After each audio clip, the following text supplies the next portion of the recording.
Hi there! Welcome back to the Bible Talk, a podcast brought to you by the Songdo International Seventh-day Adventist Church. I'm your host, Angie Kim.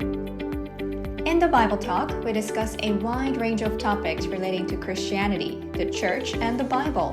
It is an open and safe space to talk about the questions that we may have had at some point in our daily Christian walks, but we did not get an opportunity to freely discuss those within church, at home, or elsewhere. Today's episode features Samuel Danal, Angie Kim, myself, and David Cho. We talked about what types of church programs we would like to see for young people. How can the various church programs can be made more relevant to the needs of young people today, who are also grasping with the reality of COVID era? How can the church programs focus more on the application of biblical principles and teachings in our daily lives, in addition to simply learning about those? Welcome to the Bible Talk.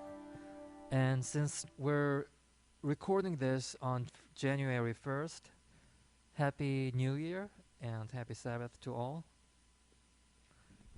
Happy New Year. Happy and many, New Year! Yeah. We're not sure when this episode will be uploaded, but anyway, today's topic is church programs for the youth. Well, we briefly touched on this topic during our first episode, and we also, Samuel said that we should first listen to them. But since right now we're not really in a place to listen to them, and I thought there's no harm in coming up with ideas, so let's talk about this in more details. Let's start with the teenagers first. What kind of programs can we have? When I say church programs for the youth, it usually talks about programs we can have in the afternoon on Sabbath. Because when we think about it, when young adults or teenagers, when they go back to home after the main worship service, there are too many distractions. I think it would be better for them to stay in the church and spend the day in the church. Thank you for the question. So I was just trying to remember the times when I were a teenager and what I would have liked back then. But as some of you guys know my story, I wasn't always Adventist Christian. So when I was an elementary school student and when I was in middle school, I didn't really know about the Seventh-day Adventist Church. So I was a Sunday church goer. And I was actually doing that against the will of my father. So I had to do it in secret. Anyway, so I was trying to remember what was it like back then. As you know, in Korea, I think when kids start going to middle school, that's when a lot of parents tell them, hey, it's time for you to study. Just study all the time. Just spend a lot of time at your desk, right? So that's exactly what I was doing. I didn't really have time for anything else. Just study at school, and then there was this program at the province level education office that they offered, something for gifted children, and I had to go to that after school. And then there is a private, tutoring, or you go to hagwons, these academies afterwards, and so. Yeah, I don't think I really felt the need for a closer walk with God, or I just didn't know much about what I should do as Christian, right? So something that would have helped me would have been someone from the church to tell me, hey, I know as a student in Korea you are doing your best studying and just academic excellence is the goal in your life. But there's much more to it, and just trying to bring in some spiritual aspect to it, why it matters that I should split my time to open God's word and, who is God to me in my life? Who should he be? just trying to add some meaning to that, but really from the perspective of the teenager, you know.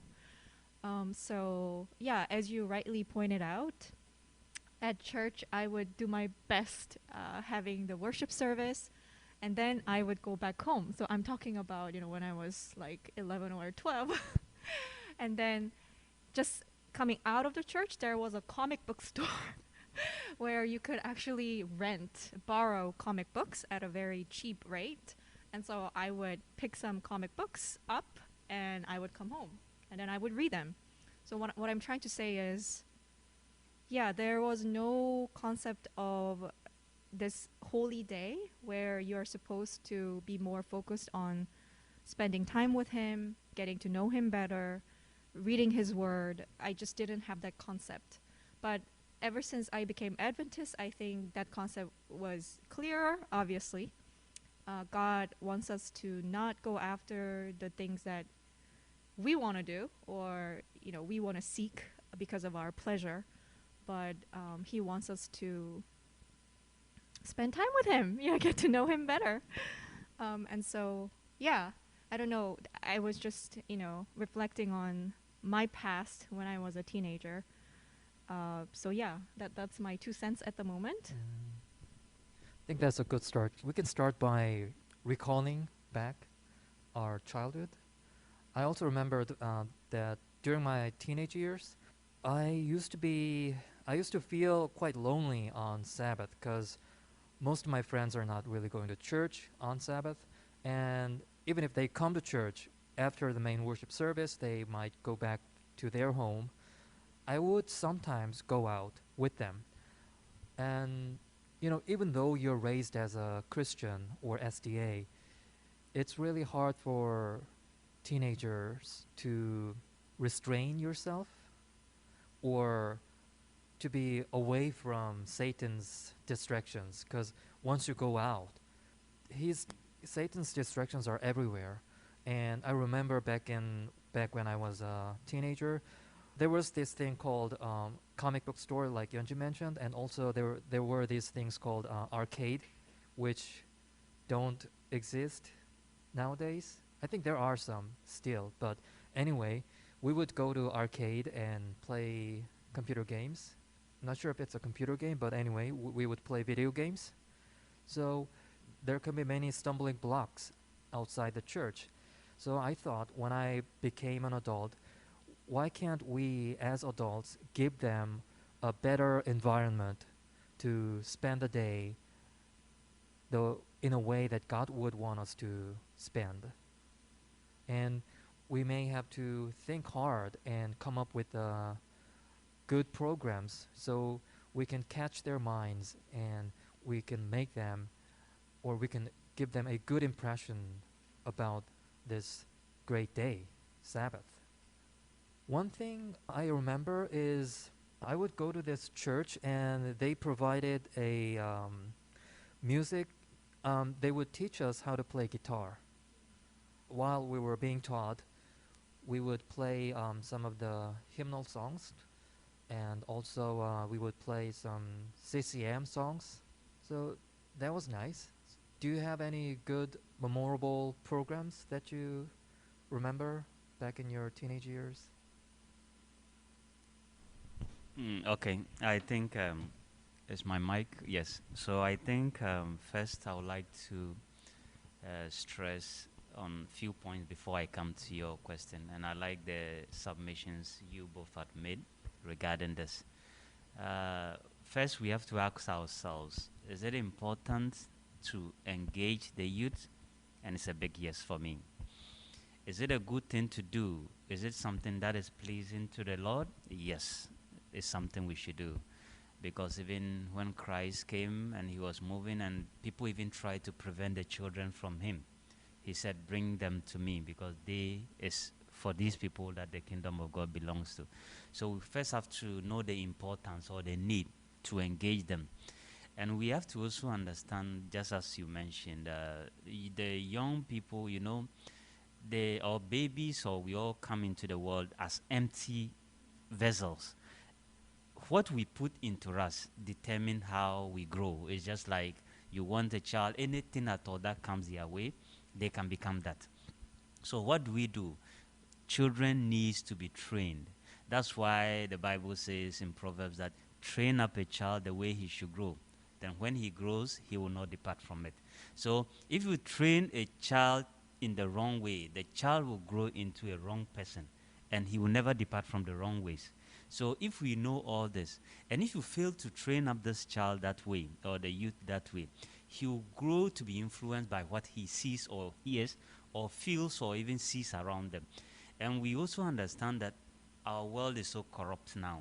It has been corrupted in the beginning, but now is so contaminated, let me put it that way, that even what we see, what we smell, what we hear, everything is so corrupt that we can't even trust what we see. Even in your own home, you open the TV, you open the phone, you mention this, everything is so bad. So There's what do we do? Netflix, Yes, smartphone, yeah, everything. everything. You just open, even when you are not in, it's not your intention to even watch some things. They just pop up on your phone or your YouTube. So we find that the youth, and some of these things are intentionally done to target the youth, so that in these games and everything, they get to be attracted to it. So what should we do? I think just as we have always discussed, that the youth are very important. They make up a majority of our society, and we can't neglect a majority of these people. And the youth still have much more, all things being equal, they have longer lives to live as compared to the elderly. And just as we also said, they are so susceptible to the temptations around. So there should be frantic effort made in a way to be able to guide them in the best way. How do we then guide them? Just as we mentioned before, we should first draw them closer to ourselves. Christ said, do not prevent them. Christ would have known how to take care of the youth, but he said, let them come closer to me. So the first thing is that let them come closer to us, let them feel important. Let us grant them or show them the love and compassion. You know, if you begin to engage the youth and they know, oh, somebody's watching over me or somebody's checking me, then they become conscious of themselves. So even when they want to do something wrong, oh, they are careful. You meet a youth in the church, you greet them, oh, how are you doing? Oh, so somebody cares about me, right? That's why you were saying you go to church, maybe nobody talks to you, you feel lonely. Oh, then somebody is even asking you, what did you do last week? Oh, and you know, when young people are growing up, generally they can't lie. They learn how to lie. So even if they do something bad, you ask them, they'll just say it. Knowing that you are able to welcome them and tell or guide them, then, but if you begin to reprimand them, being harsh on them, that's where they tend to lie because they want to avoid punishment. But let's approach them, listen to them, engage them, and show concern. Let them know that, oh, somebody really cares about me. And just as you said, you have to let them also know that you care and have great expectations for them. If they know that, and encourage them, should, even when they are weak, when they are challenged, or when they are oppressed, just let them know that, no, give them hope, show them hope, because our Christian journey is just about hope. We've been given hope that Christ will come. So we should give children hope that even though you are going through this, we are going through that, we are going through this, they can, or they are able, or they are capable of overcoming them. Let's also share stories with them about great achievements of people in the Bible. Let children grow to learn to know that I want to be like, maybe I want to be like Job, or I want to be like Moses. This should be my mentor in the Bible. And even around the worldly society, we have people who have done great examples. Share those experiences with them and let them incorporate that thing consciously or even unconsciously into themselves, that, okay, I want to be like them. Let me just give an example. Otherwise, if we don't do that with good examples, they will go and watch this news or watch this entertainment and will see somebody like Lil Wayne, Jay-Z, because, they want to be like them, because that's the examples they are getting. So let them get good examples in the church, from the Bible, and from our society. Whilst we're saying that everything is being corrupted, there are still great examples the youth can learn from.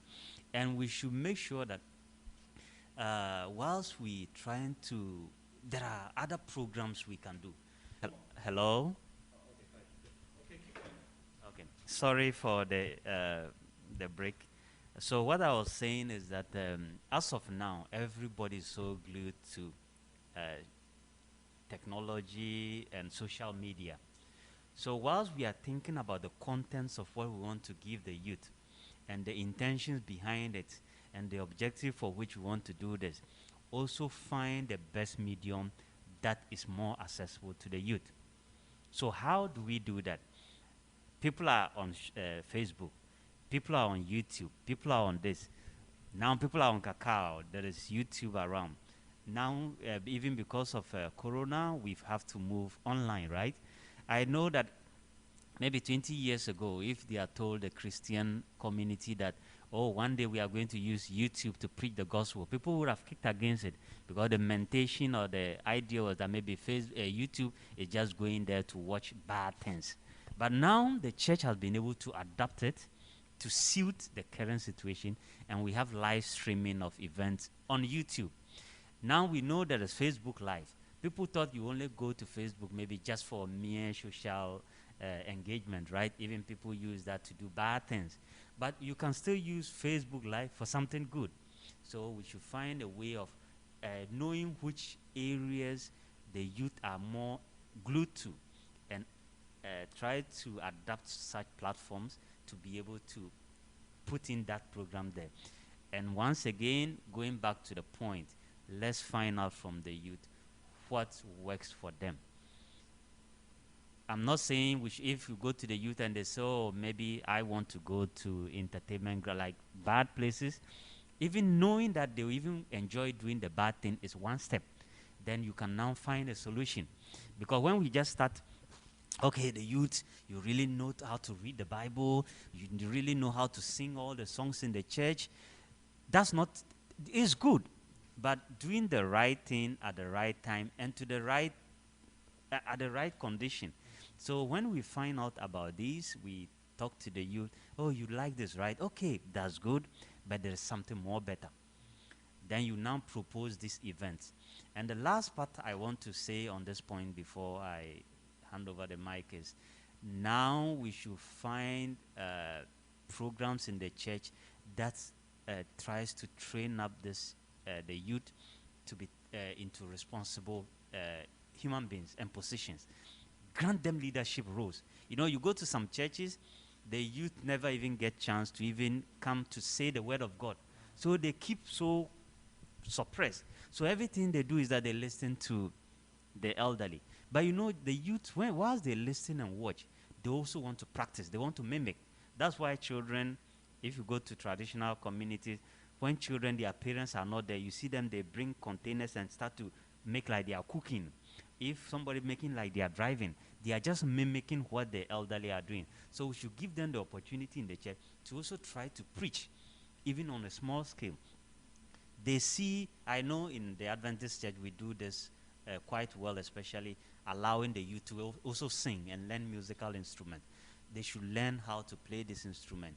They should learn how to organize this program. Even we have youth day when you allow the youth to freely organize their program whilst you watch. So when you are watching them, oh, they know. So they grow to become more responsible. They grow to become good leaders, and they grow to become what we really want them to be. So everything should be about like mentorship, apprenticeship, guidance, showing them the way. Thank you very much. Well, now that you've mentioned giving children opportunities to speak up in the church, it reminds me of our friend Jeremiah. He's from Zimbabwe, and he told me that back home, he used to see children giving sermons during children's worship service, or children's giving or certain segment of Sabbath school hours. But I think that's cultural, and which is very good, because in Korea we have this age hierarchy thing going on. So we don't get to see that very often. And I also remembered that 2 or 3 days ago, I usually listen to podcasts by scientists. Two of them, one of them was two guys were speaking, and this one guy, a guest speaker, was from Russia. He was saying that in Russia they would treat children or teenagers as adults with respect. So they would encourage the youngsters to behave like adults with responsibilities. I think Korean church may need those attitudes toward our teenagers or children. You also mentioned that children, when they go outside the church, they might find or they might be attracted to wrong role models like celebrities who are not really doing a good jobs of living their own lives. Can I just add to that? I definitely agree. We have so many biblical heroes. To read their stories really closely and try to dissect, the story and then their lives written in the Bible and what kind of lessons we can draw from that. That's wonderful. But it just occurred to me now that why do we always have to only look at the heroes in the Bible? So what I'm saying is we don't really seem to have contemporary Christian leaders or these experts or, veterans that we can look up to because I don't know. I just think to myself, what would have been like for us to live in the time of Joseph, for instance? We all lived in, the empire of Egypt, and we saw, God's servant, a boy from, Hebrew. A Hebrew boy raised to, play the role of a prime minister. And yeah, I don't know. We do have some, very good role models, but then my wish is those leaders from church also get kind of that recognition or respect from the people who are not even Christian. So do we have a lot of those leaders? That I'm not so sure. I agree Yeah. on that because we don't have to find heroes or role models in the Bible only. If there are people who have a good Christian values in them in their lives, then why not take them as role models? Introduce them to teenagers. Right, sorry. So my point is, unless I'm not finding those leaders, I do think we need to think to ourselves, have we raised such leaders who are godly people, who are lovers of God, and they also get that kind of acknowledgement and recognition from the people of the world. So they do not even know about God, but it's such a great opportunity through those leaders who are Christian that they are drawn to, oh, so what kind of God does he or she serve? I want to know more about that God. How could he or she be so blessed in all that they do, right? So that was the point that I was trying to make. I know we talk a lot about the Adventist education, for instance, and in Korea that's embodied in, the Samyuk brand. And I'm not saying it's all bad, but have we really nurtured the young talent that is doing good to society? And are we really seeing the result, yeah, maybe I just don't know much about those things because those stories may be contained within the Samyuk world. I'm not sure what the reasons may be, but I'm just asking, wouldn't that be great, that we have more people like, I don't know, Ben Carson or I can't even think of, or the newly elected president of, which country was it? Zambia, who is Adventist. Yeah, for instance, So Samuel, I know you wanted to say Who something. was it? The guy in the movie Hacksaw Ridge? Oh, yes. Yeah, I forgot his name. Desmond Doss. Yes, Desmond Doss. Yes. So there are some modern day heroes. Okay, so it comes back. I know we always want to use the Bible as the first because that is the foundation of our church and our faith. So me, I want to come to it this way because that's one of the most convenient ways. But even the Bible one, I don't be. We shouldn't be more hard on ourselves that when we compare what is happening in the Bible, or we feel so inferior compared to them. I would like to just tell you that those examples we even find in the Bible, because we've gotten the whole picture, that's why we feel they are good and perfect. Apart from Christ, none of them were perfect. Each of them had their own flaws and sometimes even worse than we have today. So if we just stay calm and look through, re-examine things around us, whilst the whole world may have appeared so corrupted and so bad, even when we look at ourselves, we so feel insufficient, we can still find some great examples. Maybe I would want to be like maybe Moses, or I want to. But if I even take a critical look at what Moses even did, if I want to look at the bad side, and even some things I may not even have known, also maybe after all, I'm not that bad. Yeah, I have not killed a human being. Moses killed a human being when he was still a youth. You get that? Moses, or if I want to be like Abraham, Abraham lied even about his wife. His son came and lied. So maybe I try it. So we still see them as heroes in the Bible, or who saved or who helped save the world during the flood. It was Noah. Oh, it means when God looked through the whole world, he didn't find anybody. He only found Noah and his family. Does it mean Noah was perfect? No. Noah even got drunk to the extent that he got naked. I have not drunk alcohol before, so I will feel okay. Then I'm still so. Whilst it's a Christian journey, it's a process.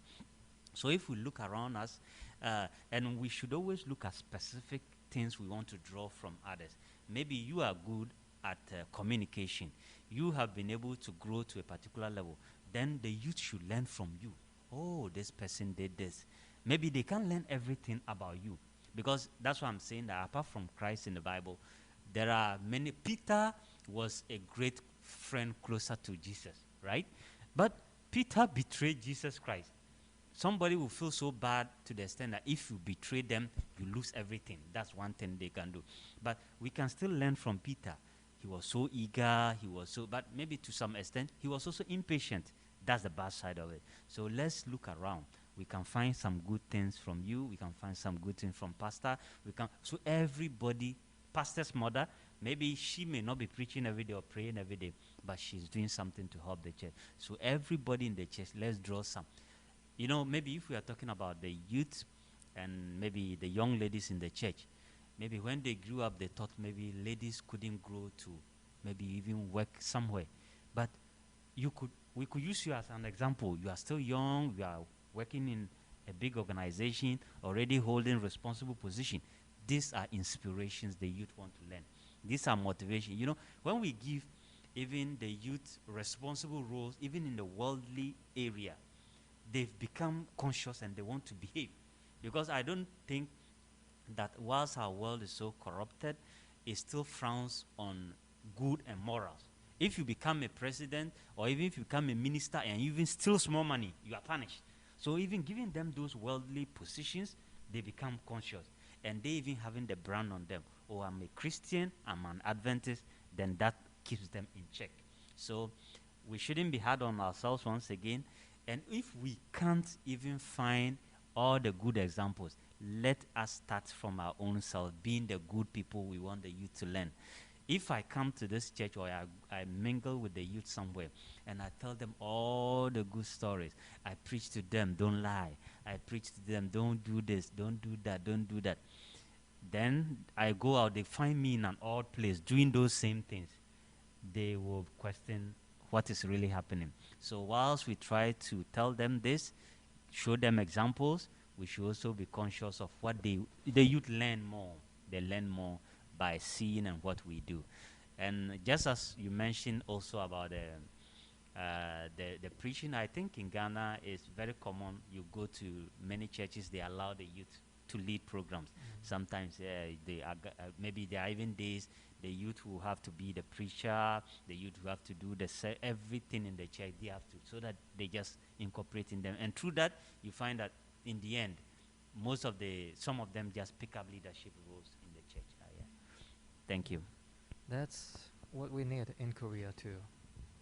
Well, anyway, coming back to our topic, do you have any other suggestions on what we can do for the youth on in the afternoon?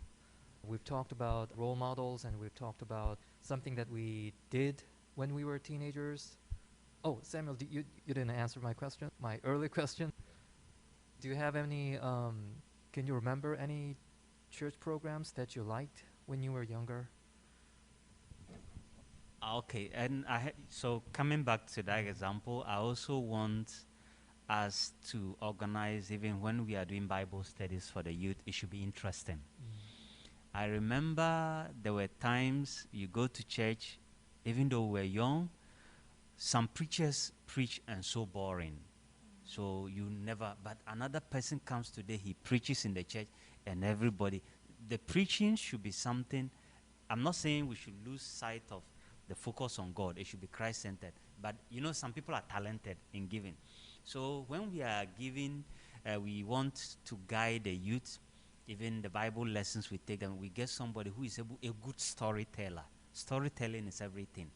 Even they should tell the gospel in a way that is so appealing to the youth. So what I usually, when I was young, I think I didn't like, you know, in Ghana mostly, when we go for Sabbath school, you know, they separate the youth, the children and the youth class, the elderly class, like Bible study, and even women. Sometimes depends on how, like these small groups, right? But when I was young, sometimes when it's about Sabbath school time, I didn't like it. You know why? Because that time I have to leave my mother and go to the children's place. So I always felt, why are you sending me to the children's place? And sometimes you go some particular days, you meet some of these women or men who were taking care of us, the young, the children. Some of them very good. So we sing songs, make very good, or they give us good. Another time you go, somebody even, because you know children, we don't stay at one place, right? So he even beats you, try to discipline you. So sometimes I didn't just want to go to the youth class. I just wanted to stay at the main service and just listen or there. So what I feel as a young person, when I was growing up, what happened was I always enjoyed children's Sabbath school class. When there are some particular people I like to be in their class. So when I hear, oh, this woman is going to take us there. So one time my mother had to move to our hometown. She got transferred. There was a new Adventist school open in my hometown. So my mom had to live with another Adventist man. So my mom was supposed to take care of the kindergarten. So she went and started. So when we went to our hometown, there was this other family friend church people. So the two of them, when my mother was taking us for the youth, for the children's Sabbath school, or the woman, I always enjoyed it. So that was one good part. And it showed us the way, because they always want to, especially that particular woman, she always wanted us to, okay, today we are going to do Sabbath school, this Bible story, he will teach us, and then following week, she's going to ask us. And her children, our children, and everybody, so anytime you were able to remember everything, then she praises you, then that was just it. So even by encouraging us, so every time, before I go to church, I want to make sure that last week's Sabbath, all the stories this woman told us, I have to memorize them. So when I just go and maybe other children are scratching their head and I'm able to say it, she encourages you. So it was very fulfilling. That's why I was just saying. So the way she presented it, even though she was not my mom did her part, but this woman, anytime we go, then she said, oh, yeah, on Sabbath, last week we learned about Joseph, and Joseph was this. Next week I'm going to ask you. So, you know, the whole week we are in school, busy, but Friday evening, I have to make, even Sabbath morning, then everybody's conscious, because she's going to ask us what we learned last week. So that was another way. Then when I was growing up, another thing I found was that my father started giving me the responsibility of leading Sabbath school. You know, I always mention that the Adventist Sabbath school is very complicated, and the English is very strong compared to young people understanding. Because I'm not comparing. If you check other Sunday school They just write it like literal story. But sometimes you even read this Sabbath school, our adult Sabbath school, and it's very complicated. Those days, to be able to do that, I have to study it on Friday night, take a dictionary, because some of the words, the vocabulary were more than me. So I have to be checking, because I have to go and explain to my father and the elderly people. And the village church too, there were people who don't understand English. So by giving me those responsibilities, so there were some things I enjoyed. Then later, preaching in the church became something very interesting. So you give you a preaching role. So I felt that growing up, the responsibility guiding them. Okay, maybe in the first place I made a mistake, right? But my father will not say, hey, why did you make that mistake? Okay, you forgot to say this. Then we need to provide that guidance so that when the youth grow up, whilst they are even trying to even tell the public, oh, don't do it, unconsciously, I have to know that even I read it and I told somebody, why am I going to do the wrong thing? So that's what I think. Thank you. I just want to add that I think we already covered some very good ideas, and I completely agree that giving children or the youth a sense of responsibility and really regard them as, you're adults. You are able to think on your own and make a good decision, I think that's really, really important. So I know in churches that I've been to, the churches in Korea or even churches in Germany, I think the children had their place. So, for instance, in Germany, they are very well disciplined and they are very quiet. And during the main service, what do? Well, the sermon that the pastor preaches doesn't really speak to them, right? So they just always bring their color pencils and the drawing books, and then they would just color, right? It's great, but then they are not a disturbance to anybody and they respect this church atmosphere and everything, but is that really everything that the children can do, right? And even in Korean churches, I love the fact that here in the Songdo Church, of course, we had these young people really, playing the piano, playing the violin for us. They are being engaged, right? Which is excellent.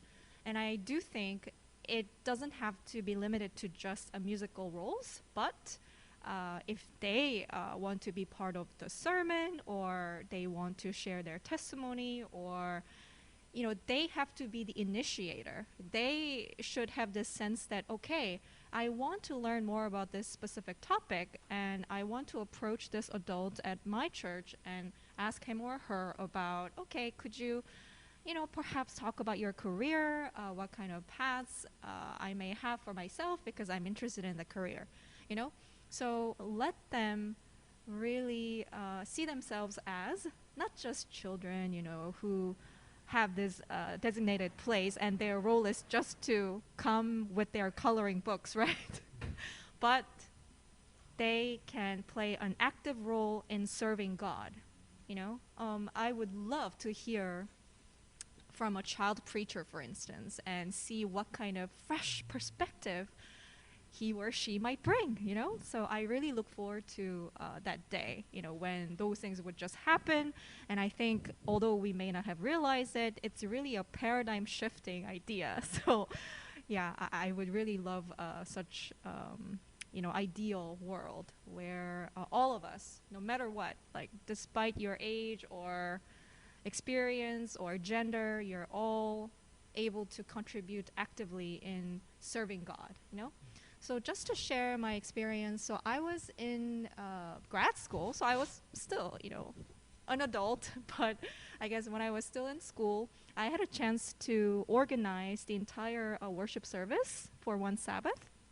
So from the very beginning to the very end of the service program, I was in charge, and I try to put different Adventist youth for the different segments. So we had to do a mission report, we had to do a special music, we had to do a sermon, and I decided to add a small skit to it. And thankfully, although it was an Adventist church in the US, the church congregation was very receptive of the idea of a skit, because I know some people don't like that. They say through the word of God only. You are supposed to preach God, you know? And so when I heard that, I was like, okay. But at least at that church, people were very, very receptive, and we were able to, you know, do something that made people think about the prison ministry, for instance, because I had a friend who was a law major. She was interested in doing prison ministry, and so we thought maybe doing a skit about that could be interesting, you know? And then because, you know, I'm from Korea, I thought I could do a mission report on North Korea, you know, because that's the kind of topic that people don't really know anything about, but they are kind of interested, you know? And so I did that. So through that experience, I really learned like how hard it is to plan for the entire worship service. So I was able to sympathize with the pastor and then the elders and, you know, whoever is normally part of that process, right? And although it was really like a lot of work to do that, to deliver everything as we had planned, it felt so great, you know, that yes, you know, I can do something for God, and what I share with the people, with the congregation, they found something really useful and refreshing, you know. So the sense of accomplishment, like, yes, I did something for God. I did something for my fellow Christian brothers and sisters that really made me feel good, you know. So definitely I would encourage such paradigm shifting ideas, you know, to be rooted or, you know, to be played out in the church setting. Also, one thing that Samuel, you said earlier, like how we are to look at every child, every youth member, you know, and kind of be interested in their affairs, right? Because now that I'm in my 30s, I don't even remember what it was like to be a child or to be a youth. And I have my own worries, right? Own worries and dilemmas as somebody trying to, I don't know, get ahead at work, or just trying to cope with my busy life and try to make sure I am spiritually also healthy, right? So when I look at the children, of course, I think they are cute, and it's really admirable that they are doing some things, you know, playing a role within the church, but I feel kind of distanced, yeah? And so I think having that kind of interest in every member of our church and asking them, hey, how are you doing? How was your week? You know, what did you do at school? Or what are you up to these days? Trying to find their interests. I think that's a very good place to start, you know? And so I just wanted to comment on that. And also for adolescents, we know how important it is to train their mind, but also train their body. You know, I know they go through a lot of hormonal changes, and they are, should I say, in the state of chaos themselves. You know, they are becoming an adult, but you know, they can't quite figure out what they're going through. And I heard that it's really great to exercise, to do physical exercise and try to get that heat off of your body. And you know, also we know the healthy lifestyle that the Bible talks about. And so I do think not just spending time at church, but with the people of church, the youth should be engaged in different sports activities, not for like competition, but you know, just so that they can train their mind, body, and the spirit. So I really wanted to emphasize that. What kind of outdoor activities would be appropriate for Christians then? Because, you know, there are some people who are opposing playing sports on Sabbath, like playing soccer or playing basketball. Is there a good way to give them a good opportunity to train their bodies? Definitely going for a walk, right? But I think maybe some boys who are really active would think, you know, going for a walk is not really their cup of tea. They need something more rigorous. Mm-hmm. So, I don't know, badminton or when I was in Germany, we took a day trip to this place where there are many trampolines, and you could just jump all day as you wanted. And it's not really a competition, right? And there are different courses that you can go through, and that's the one day I remember that all these youth members came together. Even myself, I don't really associate myself with such physical activities, right? But it looked like, oh, it's something interesting that I've never done. So I signed up for it, and I just went. And these guys, who may be a lot more physically rigorous, like these people also enjoyed that very much. So I do think that there is a potential in these different physical activities bringing people together, bringing different people together, and they can enjoy. And also, there was a time that the youth took a trip to a river in Bonn, I think, and they did, what do you call it, kayaking. And it was pretty safe, and they saw the beautiful scenery, and they spent the time in nature, and that seemed to have worked quite well as well, just to give some ideas. Yeah. Because you see, among the church members, I mean SDAs, people have different opinions on this issue. What kind of physical activities are appropriate for Sabbath? Well, what you mentioned was quite okay. I remember one of you said sharing testimonies, giving them a chance to share their testimonies, what's going on in in their lives, so we can have interest in their affairs. I think that's a good thing. People like to talk, it's not just adults. Also teenagers, they like to talk. And I think that's why they go to, they're attracted to social media. On social media, they can express themselves and share their stories. That's what they want. I think we as a church should be able to give them a good chance to express themselves and share their stories with us. So one of the ways could be maybe with their consent, of course, and their parents' consent, we can make them engage in making YouTube videos. Nowadays, we're living in a media-bombarded society. Why not use it for the good? So we can make them engage in making a YouTube video for the ministry. So each one of them, some of them can do editing, some of them can do the talking and all the other things. So I think that could be one way to spend a Sabbath. Oh, just one thing I wanted to say also. There's a pastor that I really like. His name is Randy Skeet from the US. And he would always say, we need to wring our brain. So we should always challenge ourselves. And he makes the point very strong, especially for young people.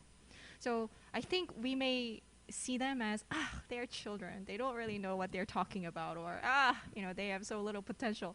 But he's saying the opposite. So challenge themselves, like keep challenging them and giving them like a mission, Okay, so why don't we try memorizing the book of James, from chapter 1 to 5, and you start little by little, but really don't ever underestimate what they can do, And so he has these, success stories of young people memorizing the scripture, the Holy Scripture, and how it really changed their lives and all that. So I do agree. Maybe we do underestimate the youth ourselves, but we need to always challenge ourselves because, we were made in the image of God. So we must have some talent, right? Ability to do great things, although we may not realize it at this point. Now that you mentioned that, I remember this he's now a pastor, Pastor John, but he used to be a theology student back then. How do we call someone who is before being a pastor?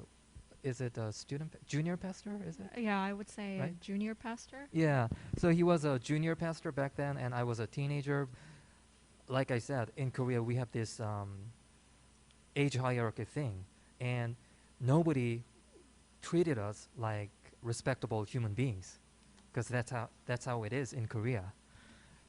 But this one person, he was like the only one who would treat us with respect, like same adults, or it doesn't have to be adults, but same human beings, because that was quite rare when I was growing up, and I think it's still the same nowadays.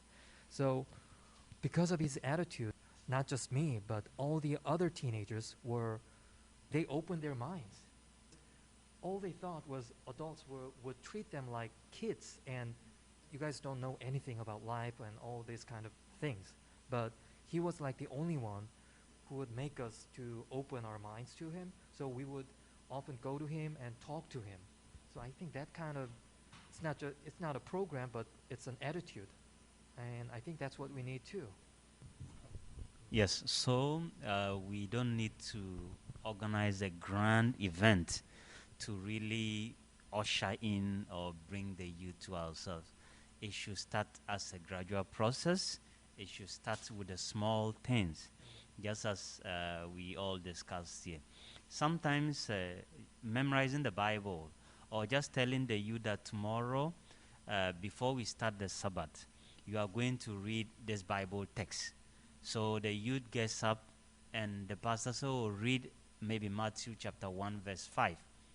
That alone and everybody listening, so it conditions the youth to even read it ahead of time, come there and practice, and stands to read. And when he reads and everybody says amen, they feel so, oh, so I'm really contributing something. We know after the music side, we already engaging them. Another one is, oh, this Sabbath, you can share a story with us, any story you think. Just throw it to them, or just throw it in a good domain. Oh, for instance, I say, next week, you are going to tell us what you think a good Christian should be. It's going to invoke their thinking. Oh, then they will even come and enumerate it. Oh, a Christian should not do this, do this, do this. Then you come. Oh, as an Adventist, what should I do when I meet somebody maybe in a problem? Just make it simple. We don't have to make it so theologically difficult. Another one is, okay, this Sabbath, before we start the Sabbath school, we want you to come and pray. Just pray before we start. That alone is a responsibility, because in the end, you are giving them a role, showing you are caring and involving them. At the same time, they feel responsible for what they are going to do, and they are already learning. So that's what I feel. And just as with the exercise too, I don't think that on the Sabbath we should have a rigid kind of exercise. Even just as she mentioned, even walking is the best. Just walking and going around nature, or looking around and even talking, discussing, mingle, trying to come together alone is something fulfilling and refreshing, a way to engage the youth. So let's start with the small things. Let's be concerned. Just as you gave an example with the pastor, you see that as a youth, you felt very welcome compared to the other people. So let's all start in that way. Engage the youth, talk to them, be concerned. All should be centered on, because that faith, this, that, what matters is what? Love. We should show the care and compassion towards them, and that will help involve them. Thank you. Well, coming back to indoor activities, I think there are some good examples that we can do. Like, you see teenagers, they like playing games. So we can, nowadays, when I was growing up, I didn't have that, but nowadays we have this thing called Christian board games. They're really well made. So we can introduce them a Christian board games, and also since people like movies, and I know that all, like, 99% of the movies are bad for Christians, but there are some good movies, a few good movies that are out there, and Christian movies, of course, or non-Christian movies that are quite suitable for Christians to watch, and we can maybe show them movies in the church in the afternoon, or we can make them engage in cooking, since we have this message about good diet. So why not make them cook? Yeah, so with the movie one, I just want to come in quickly. For instance, there are movies that we can even watch that you don't hear the name of Christ or God mentioned, but they are going to bring about or show some real good moral things. And some, even within it, you even find some character that may have been bad. So for instance, you are watching a movie that is not even Christian, then you watch it with them, And before you start, you let them know that after this movie, we are going to discuss this. Okay, when we watch, what do you think about the movie generally? In the movie, what did you find wrong? How do we, so you make them become conscious in analyzing worldly issue. So in the movie, this person was this, he was this. Did you like it? What did you like about him? What was good? What did you think he should have done? If you were the one, what will you do? So you are trying to psychologically help them and putting them in that shoes. Then they say, oh, somebody may even watch a Jesus Christ movie and say, oh, Christ did this good, but I don't like how he was beating the people in the church. That is the human part of it. Then you now, what are the moral lessons? Because one day, if you don't educate and guide him this way, he may read the Bible, he goes out, somebody says, oh, your Christ is not good. He was angry. Then because he has gotten this guidance from you, he's able to say, no, he wanted to make sure that the right thing was done. And that's the way we can guide them. I'm glad that you mentioned this. We definitely need that. Nowadays, whether we like it or not, we will be exposed to his movies or his products, and it's just everywhere. And we should be able to teach teenagers how to have a Christian perspectives or point of views. Even good movies have bad aspects. So after watching that movie, like you mentioned, we can talk about it. So we can talk about what things we can take and which things we should abandon. So that I think can be a good educational program in a way. It's been a good conversation, and thanks for coming. We'll see you next week. Thanks very much for the opportunity again, and happy Sabbath and happy New Year 2022. Yeah, thank you. It's been really pleasant, and I wish everyone a very happy and blessed 2022. See you later.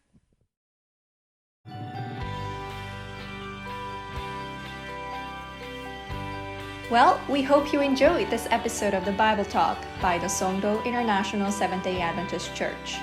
Please leave your comments and questions on our YouTube channel, The Bible Time, or on our Facebook page, Songdo Adventist Church.